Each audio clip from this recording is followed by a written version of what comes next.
Dear student, specially আজকে যে topic নিয়ে কথা বলবো, আমার হাতে একটি বই। বই হচ্ছে একটা সম্পদ। বইকে ভালোবাসতে হবে এবং বইকে আয়ত্ত করতে হবে। বই আয়ত্ত করে এবং কি বই ভালোবেসে বিদ্যাকে সঠিকভাবে প্রয়োগ করে জীবনে তার লক্ষ্যে পৌঁছতে পারে। এবং মানুষ যদি এবং প্রত্যেকটা স্টুডেন্ট থেকে শুরু করে সেটা যে বয়সেরই হোক না কেন, সে যদি বিদ্যা অর্জন করতে চায়, বিদ্যা অর্জন করতে আসলেই কোনো বয়স লাগে না। তারপর আমি স্পেশালি যাদের স্টুডেন্টদের উদ্দেশ্যে বলতেছি, তুমি এই বিদ্যাকে ভালোবাসো।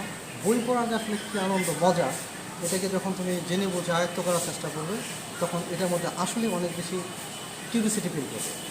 এবং আরেকটা মজার ব্যাপার, ভাই ভাইয়ের সাথে বেমানি করতে পারে, ভক্ত বেমানি করতে পারে, সব কিছু বেমানি করতে পারে, কিন্তু আমার হাতে দেবো এই বিদ্যাকে যদি সঠিকভাবে আয়ত্ত করতে পারো, এই বিদ্যা তোমাকে একসময় বহুদূর পর্যন্ত এগিয়ে নেওয়া যাবে, যা তুমি সেটা কোনোদিন কল্পনাও করতে পারো না।